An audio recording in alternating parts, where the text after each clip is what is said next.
measurements by different individuals.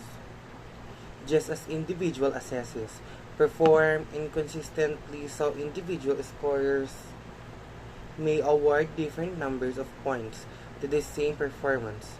All scoring processes involve a degree of interpretation, uncertainty, and inaccuracy.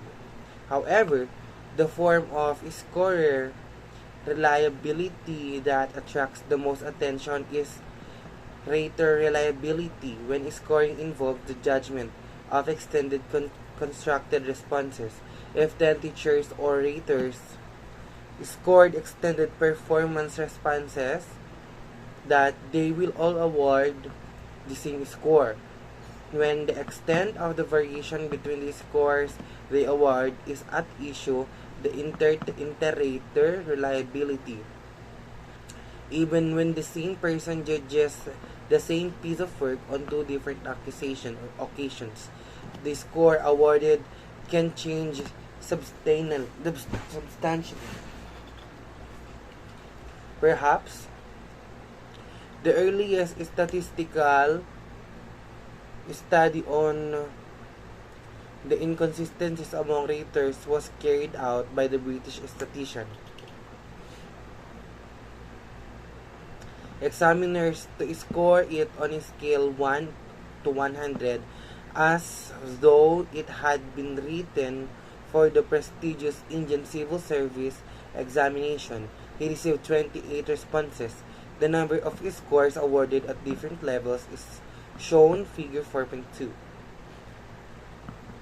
Two examiners thought that the composition worthy of the full 100 marks, but one scored it as low as 45 and three others low give it in failing score less than 70. He also concluded that I find the element of chance in this public examination to be such that only a fraction from third to two-thirds of the successful candidates can be regarded as quite safe above the danger of coming out unsuccessful. If a different set of equally competent judges had happened to appointed, you might like to try a similar experiment to discover whatever or whether the situation had improved since 1980. That was according to task 4.5. Happily, it is possible to train first becoming more consistent. This is usually done through standardization.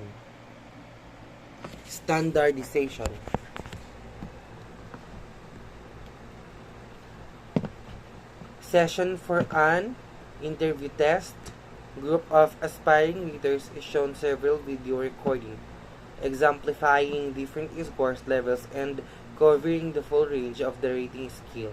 The raters look at the prestigious on previously rated interviews, discuss the rating scales and criteria with the developers, and try to adjust their own interpretations of the scale until they feel they can consistently match and predetermined official scores. The trainees are then asked to work independently to rate more recordings of interviews.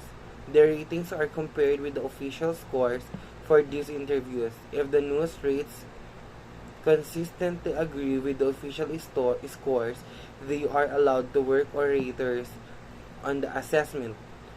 If they do not achieve consistent agreement, they are either even further training until they become consistent or they are being rejected.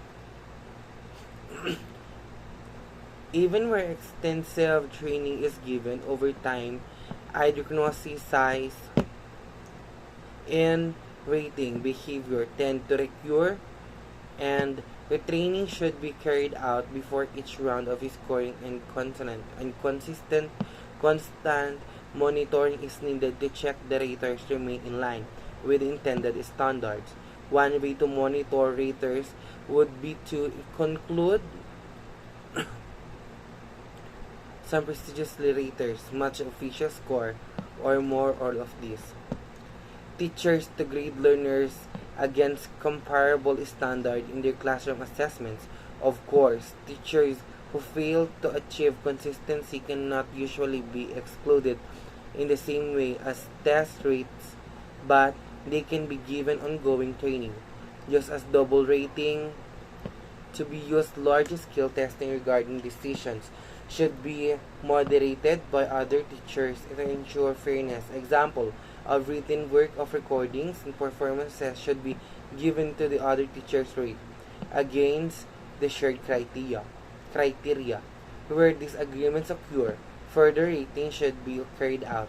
If a teacher is consistently yes, harsher or more lenient in the grading decisions than his or colleagues, grades should be adjusted accordingly before they are announced to the assessee. There are statistical techniques such as multi-phased rush analysis that can be used to make this kind of adjustment. We have the 7 ways to build reliability into the assessment design. First, make tests clear and ambiguous.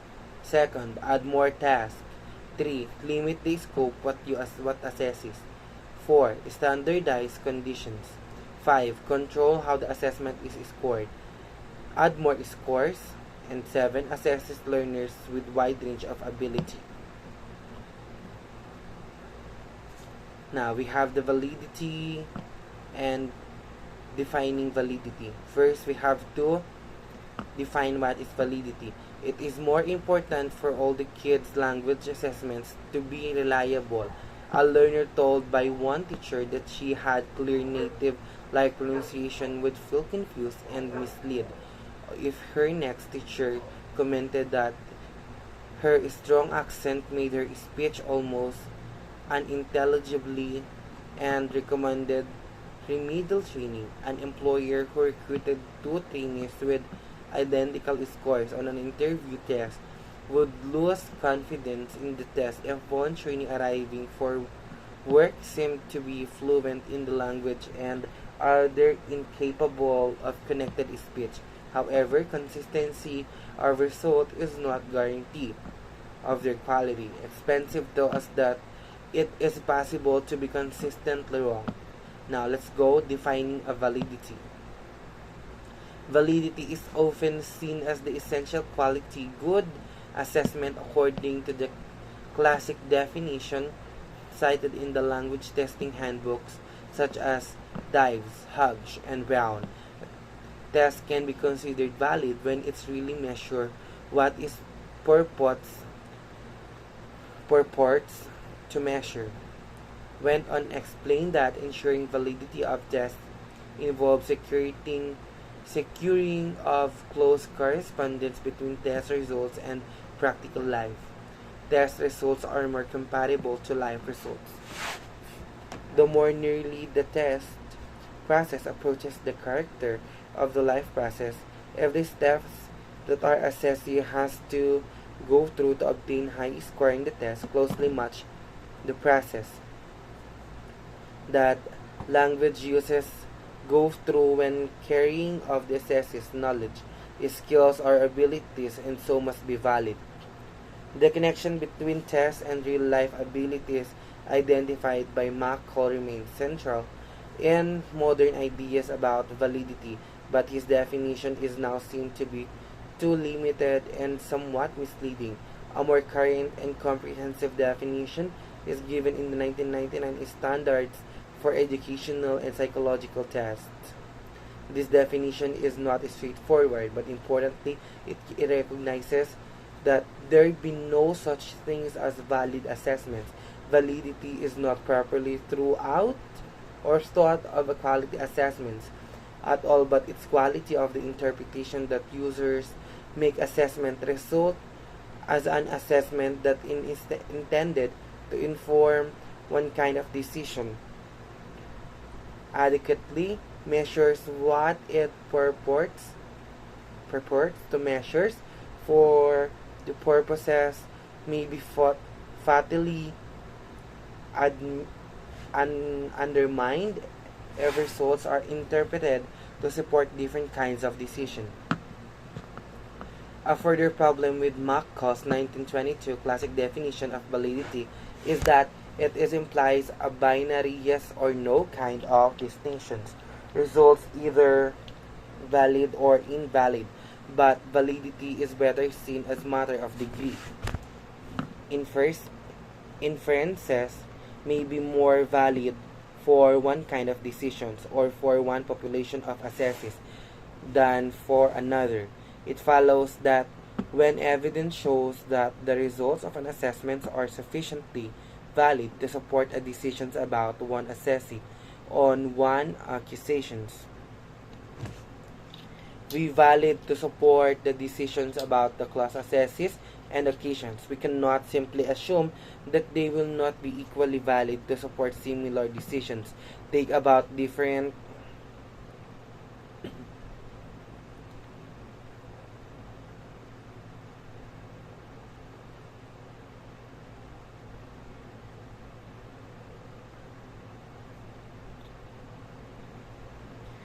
taken validation, but the approach adopted should shed light on the conclusions that we wish to make about learners.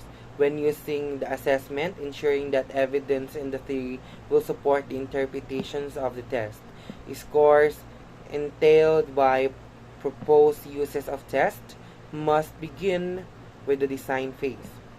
When designing an assessment, we have seen that first step should be to define the agree on what knowledge, skills, or abilities are to be assessed in order to inform decisions about the assessees. The point has already been made that knowledge, skills, abilities cannot be directly observed and measured in the same way as physical characteristics such as height or weight. However, it is generally assumed that they can be described either attributes of the individual human's mind or as a product of human societies,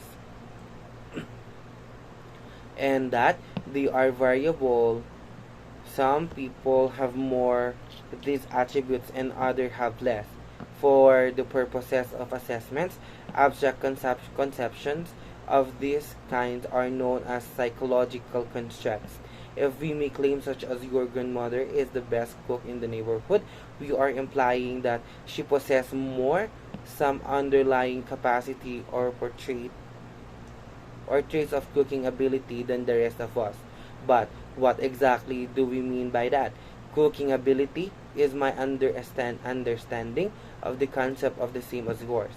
How could I prove that the truth of the claim your grandmother is the best? So part 1. Cook is the same ability needed to prepare good Chinese food in required to prepare good Brazilian food or good Russian food. Do savory dishes require the same abilities as sweet as dishes? By the same token, different uses of language may involve different forms of language ability.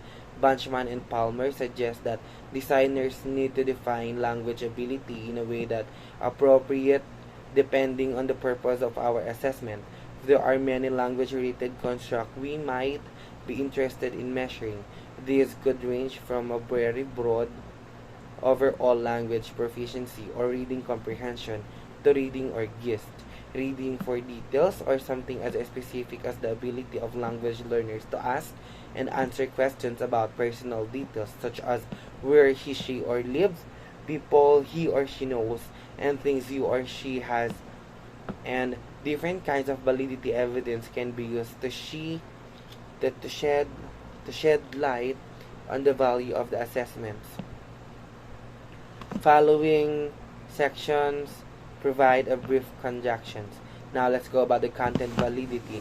If we are going to use the results from one assessment, we should be satisfied that performance on the assessment will really require the targeted knowledge, skills, or abilities, and that the balance made between components in the assessments will provide a sound basis for the materials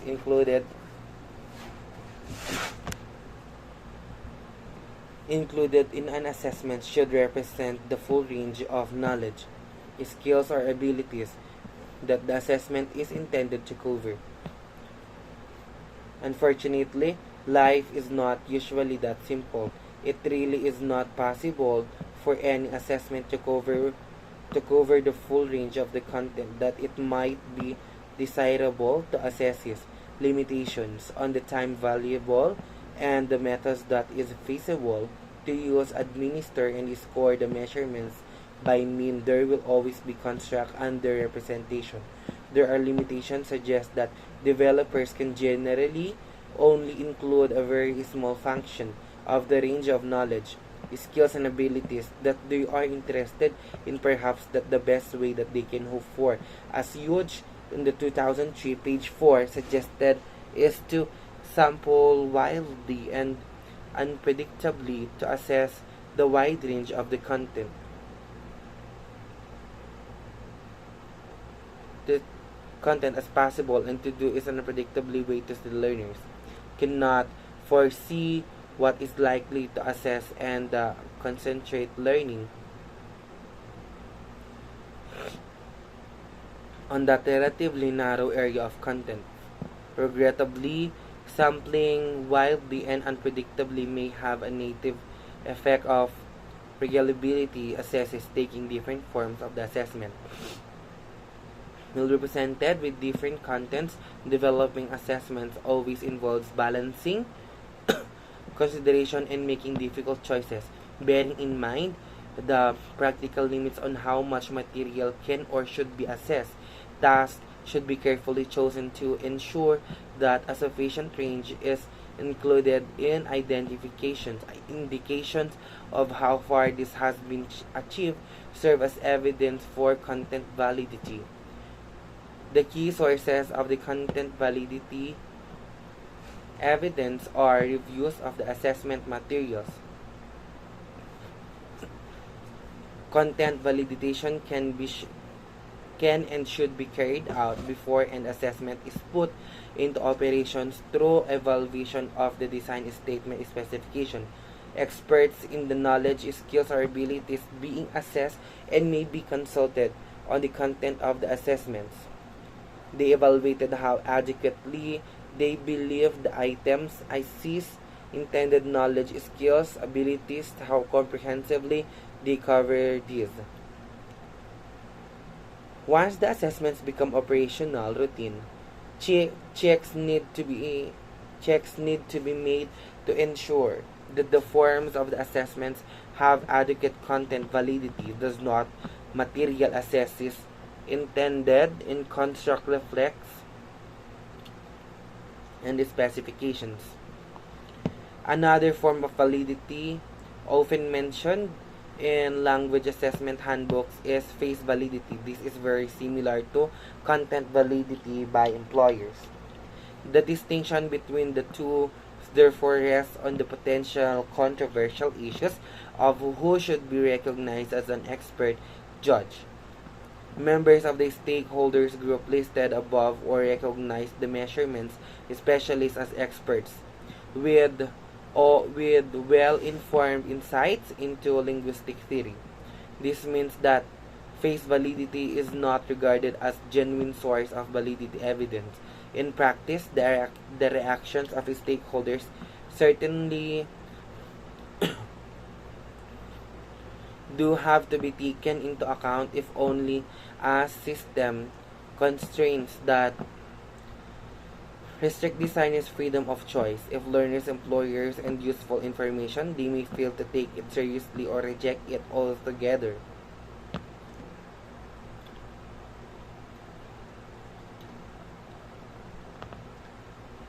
Now let's talk about the criterion-related validity. While evidence about the content of assessment can be collected before it is ever used, other kinds of validity evidence only become the developer once results have been obtained from assessors. When tests 20th century, they were usually referring to the relationship between the result of their assessments and some alternative indicators of the same learner's knowledge, skills, or abilities, such as teacher's judgment or result for another assessment of recognized validity. This is what would now be termed criterion-related validity. An assessment is said to have criterion-related validity if the results from the assessments of the criterion measure corresponds each other. Once accepted of a course job, people may perform poorly for reasons unconnected to their language abilities, health, finances, family problems, and so on. It is often just not possible to track the performance of learners after they have left at school. The difficulties means that relationship between assessment, result, and later performance are usually found to be very weak. Let's go to the construct validity. It is fundamental requires for the effective operations of any assessment system that everybody involved in interpreting assessment. Result shares at least basic understanding of a construct and construct involved. It could be disastrous if test developer built a test intended to establish whether not a learner has the language skills to hold the conversation about everyday topics such as entertainment and travel. But an employer, interprets the result to mean that the learner is ready to work, field where knowledge of a specialist language is essential. Evidence for the validity of the content and assessment for its relationship to criterion measures that inform an overall judgment about how well assesses performance truly reflects their knowledge, skills, or abilities, and whether the information provided by the assessment is relevant and adequate to support the intended decisions. It is also possible to observe how assessors perform by analyzing behavior. Insights have been gained into how readers respond to the comprehension questions by recording their eye movements and tracking where they direct their attentions while they read, and or by recording each keystroke when they compose their responses to assessment tasks.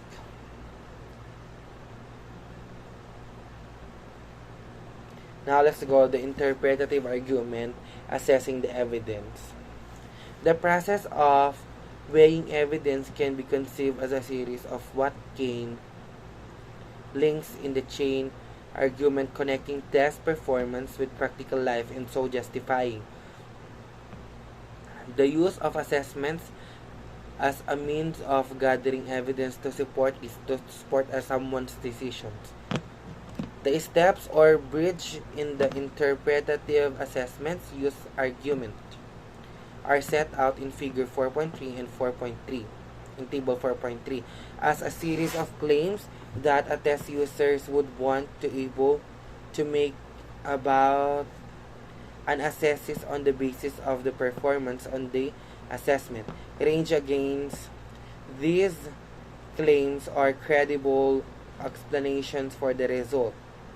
Test users and validators need to explore different explanations for an assessor's performance, including both those explanations that supports the intended interpretation and do not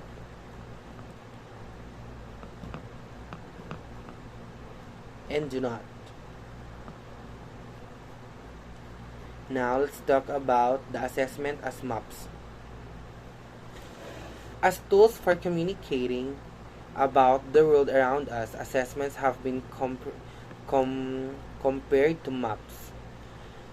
Like maps, different approaches and formats for assessments are suited to different purposes and must be carefully chosen. A map that is very helpful for one purpose may be quite useless for another, and an expensive detailed map is not always the one that best suits for our needs. Practical maps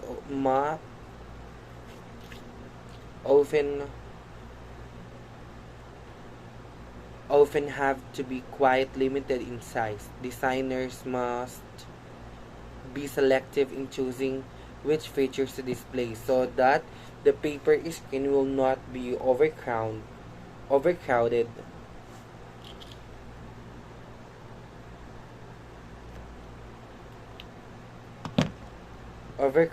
and unreadable.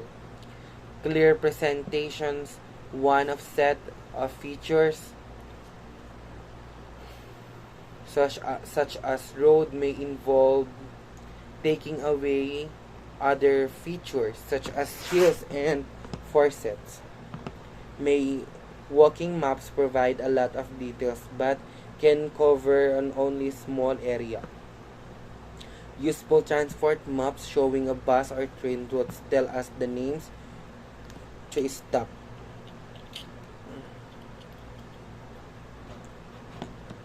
I'm so tired.